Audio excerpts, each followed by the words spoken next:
Hi guys, welcome back to the channel. I am Bad Guy from there, you already know. I've been waiting so long for this review as this chapter surely concludes a play that I've been itching to dissect. There are so many details that I know people missed, and this is what I'm here for. This is what you guys are here for, and let's go. Let's dive deep into this review. At the beginning of this play, back in chapter 218, the game resumed with a throw-in from Grimm to Ness. The following image is a bird's-eye view of the field at that moment. A couple of things can be seen here, and it's very important to understand this. Uber's defense is organized in a compact manner, with players staying close to each other. They do not use man marking except for Lorenzo, who is sticking to Kaiser to nullify him. Other than that, every player has a role and is covering his assigned area. We have Nico as the watchtower, and the midfielders Rico, Drago and Perron are where the possible danger could arise. Pip my boy Sendu as well, ready to participate in case things go south, which we'll know they will. Drago is marking Isagi, Rico is on Ness's neck, Lorenzo is on Kaiser. The seemingly three most dangerous Bastard München players are all marked. Good strategy by Ubers who plays by the book, and they know they can react to whatever can happen. Except they did not plan for Edgelord Kunigami to go and steal the ball from Ness.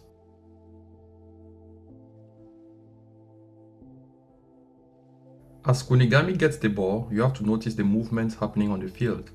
Notice how Drago immediately leaves Isagi and goes in Kunigami direction. Notice how Uber's line of defense do not even once get misaligned. They are not freestyling like Mindshine City or Bacha.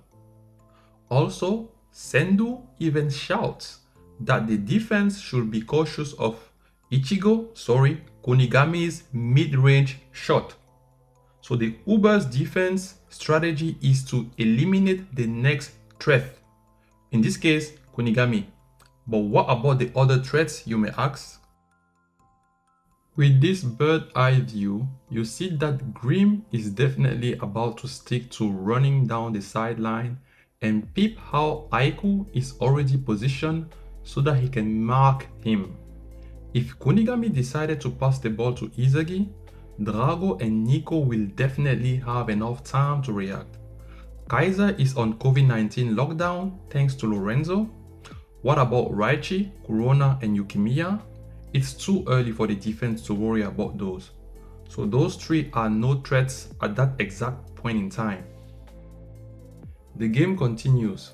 Kunigami takes on Perron and with a step over managed to create some space while running inside and towards the goal. However, Perron is still around and supported by Drago, who officially leaves Isagi to go and close the space Kunigami is going for.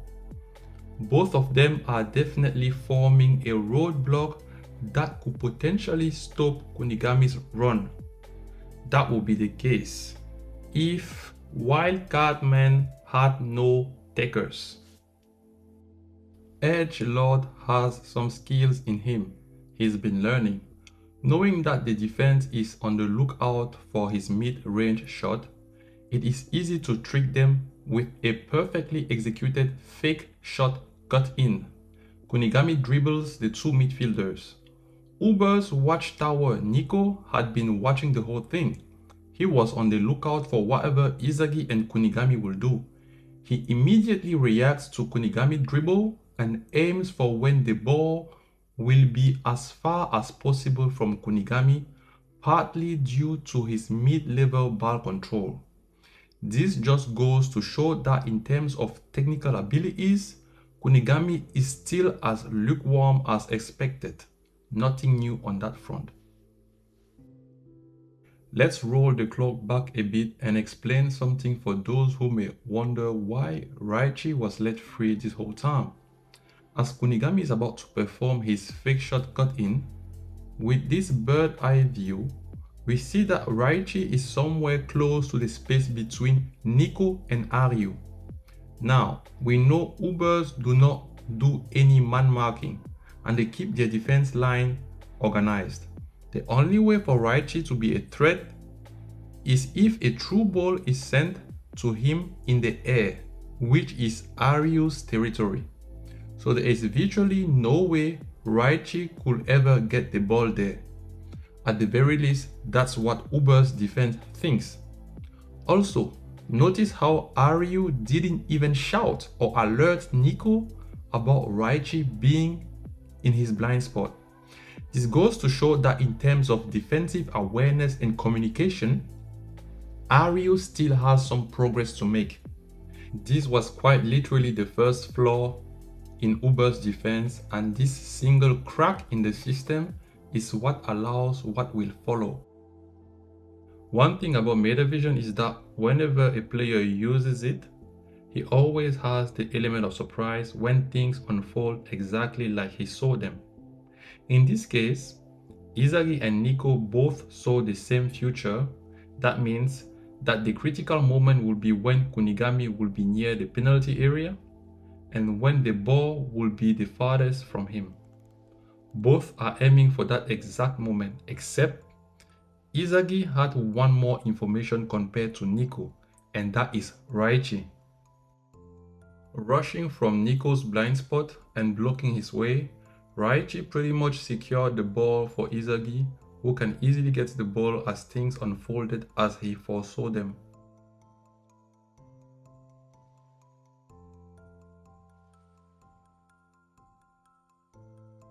As Isagi gets the ball, I can't help but feel like, had it been Kaiser in this very moment, he would have scored already with his Kaiser impact, but I digress. This is a bird's eye view of the field at that moment. As expected, Corona already made a darting diagonal run down the middle to provide passing option. And for those wondering what a sideback like Corona does this high up the field, I invite you to go and watch Real Madrid versus Manchester City, the first leg game at the Bernabeu this season. Watch and see what Carvajal did during that game and fix your mouth before thinking that Bastard München is just a bunch of clueless players. But I digress again. If you pay close attention, you will see that Grim is down his left side and Aiku is most definitely making sure that he won't let him free. Aryu and Abdi are now forming the CB pair down the center.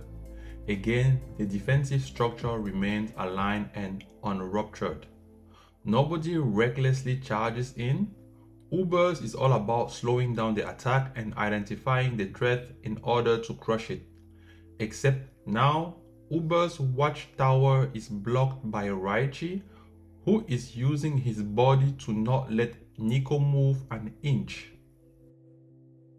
Lorenzo is still on Kaiser, and Pip Sendo, who also tags along, making it a 2v1 against the German Emperor, who so far has not made any darting run down the middle that will warrant him being considered as a danger in the current state of the field.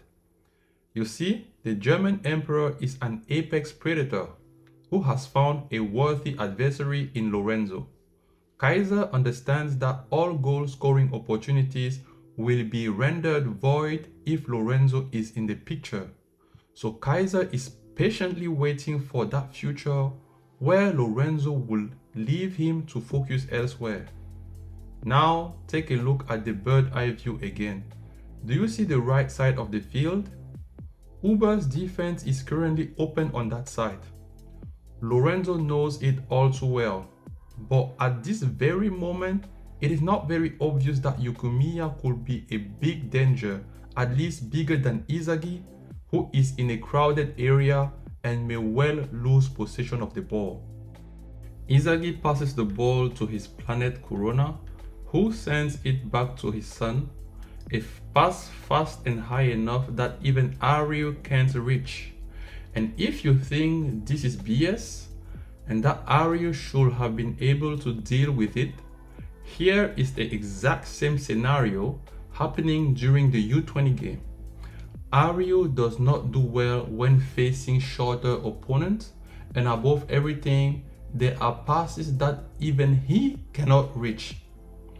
Kurona's game sense is definitely incredible. Being able to send that pass with the perfect timing and weighted perfectly too, incredible from him. Now, from Isagi's point of view, you have to understand that Aiku was supposed to be watching Grim. So in Isagi's mind, IQ coming to mark him is a play outside of Uber's strategy. This is why Isagi could not see it coming.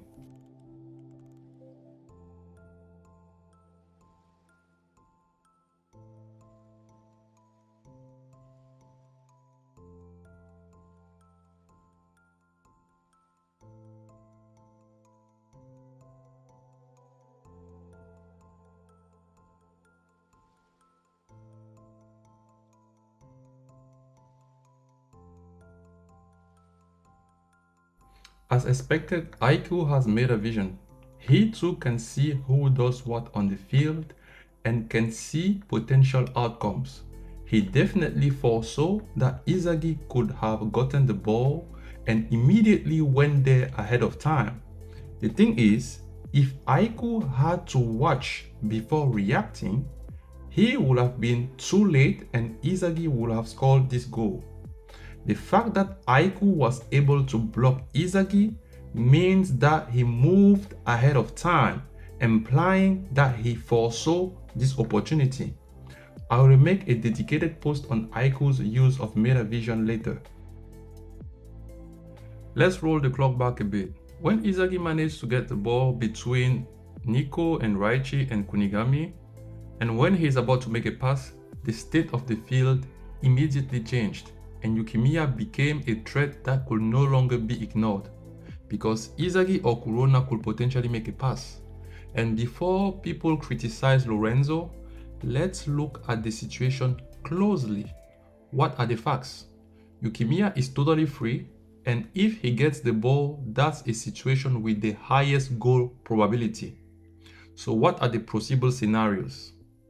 Isagi links up with Kurona and then passes the ball to Yukimiya.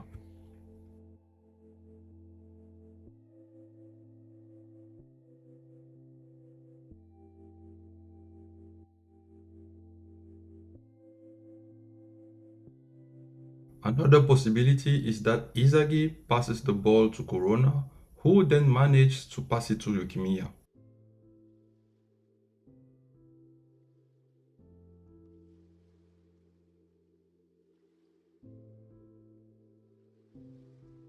Now let's look at Isagi, who is currently in a dangerous area with Aiku, who can potentially go and defend against him, with Aryu, who is also nearby.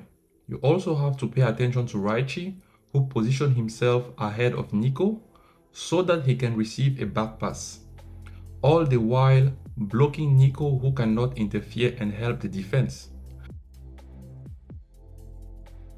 As far as Aryu is concerned, he will follow the Uber's strategy and will not charge in, and he will be on the lookout for whatever will be the outcome, and it's clear that this whole situation seems to have a lower goal probability than the Yukimiya's one. So in Lorenzo's mind, it's quite obvious where he has to go. Yukimiya should not be able to get the ball.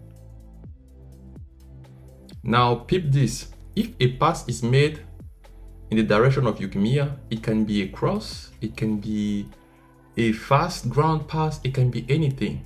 It's way too complex to anticipate that. So for Lorenzo, the probability that he gets the ball is not 100% guaranteed. However, what Lorenzo knows for sure is that if he goes close to Yukimiya, he can 100% prevent Yukimiya from getting the ball. Lorenzo could prevent Kaiser from getting the ball, so Yukimiya shouldn't be an issue. That is why Lorenzo is not trying to intercept the ball. He is trying to make sure that Yukimiya does not get to the ball. This is the safest and more rational play. Plus, you have Sendu now marking Kaiser, and the area down the middle of the defense will be covered by either Abdi and Aryu or even both. Add to that the fact that Kaiser was not making any runs that could let the Uber's defense think that, hey, maybe he's trying to go for a goal. And that, my friend, is the exact future Kaiser was looking for. In the meantime, Isagi is blocked by Aiku and still managed to keep possession of the ball. Important to highlight how calm and composed Isagi has been in this situation. Both are qualities of elite strikers. We know for sure that Isagi did not have the time to turn his head left and right to scan the field. Isagi knows that losing the ball here will be lethal, and this is why he's by far the most rational player in Bastard München. When push came to shove, Isagi decided to go with what was the best for the team. He passes the ball to Yukimiya, a low and fast pass at that. And going back what we said earlier, Lorenzo would have been in a speed contest with Yukimiya. If Lorenzo had tried to prevent the ball from getting to Yukimiya, instead of the other way around, which means Lorenzo is now preventing Yukimiya to get to the ball. What happens next is a reminder for those that needed it that Kaiser is by far the most dangerous goal hunter there is in this neo-egoist league. As soon as Lorenzo stopped marking him, Kaiser dashed through the middle, ready to get that ball. Now, Kaiser has the fastest swing in the world, yet he decided to trap the ball as he saw Sendo coming with that nasty sliding tackle. He was forced to trap the ball. That means Sendo was giving his all, like props to him for real, because Kaiser with his fastest swing, he should have been able to take a shot there. But the fact that he wasn't able to do so means that he was pressured, and really shout out to Sendo, man. Notice how Aryu and Aiku were fast to react. Impressive reaction speed from both. Aiku makes sure to cut off Kaiser's shooting angle, while Aryu forgot that this wasn't American football and literally knocked Kaiser off balance. At least a normal player would have been knocked off balance, and Ubers would have gained possession of the ball, or maybe that would have been a penalty. Except Kaiser is not your local U20 player who will just fall to the ground and screams to the referee that, hey, this is a foul, give me a pen. Kaiser is all about making the seemingly impossible possible. The German emperor rides the tackle like an Australian surfer riding the sickest wave you've ever seen. And while his head is upside down, Kaiser managed to keep his calm and find a shooting course with a high enough goal scoring probability. However, that shooting course was, in my opinion, not the one with the highest goal scoring probability. It's Kaiser we're talking about. He could have aimed for the top right corner, but nope. The German emperor has to do things with style. The guy needs to score and show the opponents that they are trash. Kaiser searched for the shooting course that allowed him to kill two birds with one stone. Predator eye at its finest. The eye of a striker with unlimited options thanks to his superior skills. The rest is history. Kaiser aims for the space between Aiku's leg and unleashes a powerful Kaiser impact.